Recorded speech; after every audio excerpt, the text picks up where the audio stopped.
they purposely try to lighten up their bloodlines and their lineages. The closer they are to looking white, the higher you move up in their caste system.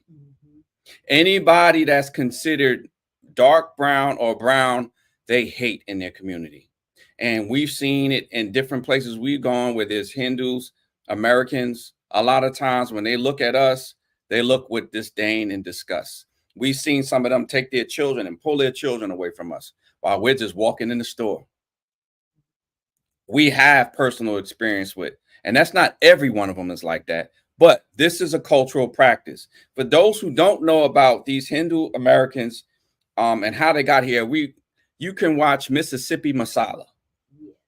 Watch the movie Mississippi Masala with Denzel Washington. You can watch it for free on YouTube. They'll have the whole movie on YouTube, and you can see how these Hindu Americans got here. They got here because they were cast out of Uganda for trying to destroy the Ugandan economy and government. They were robbing the people with unfair practices, business practices, much like the other community that you're not supposed to mention. The Hindus treated the blacks in Uganda the same way. They usurped their government, they usurped their finances, their businesses, and they wound up owning plantations in Uganda while the natives of Uganda lived in dire poverty. Idi Amin came into power, I think it was in the 60s. Was it the 60s? Do you remember, Casita? I don't remember. I want to say it was the 60s. In the 70s, but I don't remember. The 70s? What did you say, Don Yosef? You said it. I want to say it was late 60s, early 70s. Late 60s. Idi Amin kicked them out of the country, out of Uganda, and took back the property that belonged rightfully to the Ugandan people. Then they came to America, and they came into the black neighborhoods, and they bought businesses, and they tried to put us in servitude to them. And, you know, there's also another thing about, and considering her level of education and her profession, they have a caste system to where they don't marry outside of their caste. So unless it's white. Right. So that right there should put a big question mark even on the true ethnicity of her father.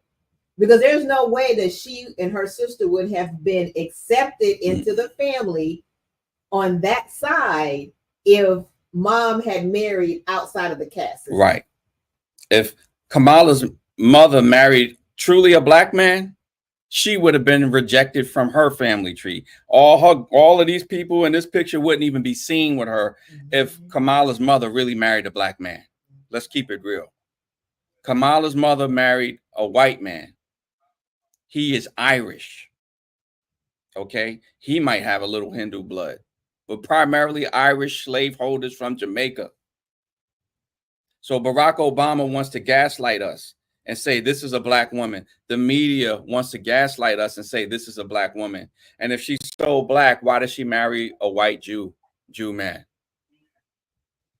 If she loves and has a black agenda, and if they're attacking us as black men for not voting for her, as being misogynistic and racist, well, why don't y'all judge her with the same standard? Why isn't she called a misandrist and racist for marrying outside of her nationality if she's so-called black?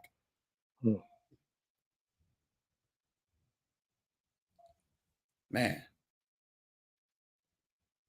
So Idi Amin kicked them out. And they took back what belonged to the Ugandan people. And since then, a lot of them have been in mourning, especially the older generation. They're sad when they think about Uganda because they were living large. They were living like plantation owners. They had slaves. They had the Ugandans in slavery and in servitude.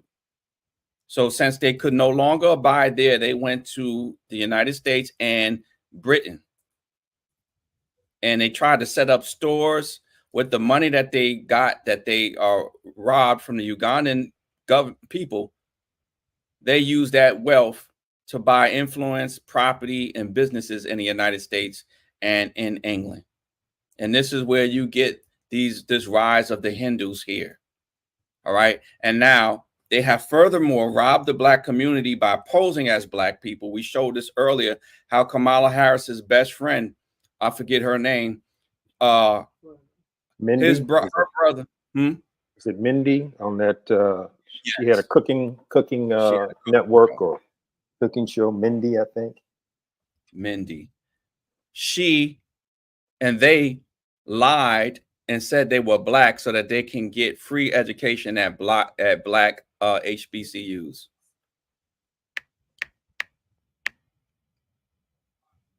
Mindy Kaling, Kamala Harris. So let's put Mindy Kaling's brother.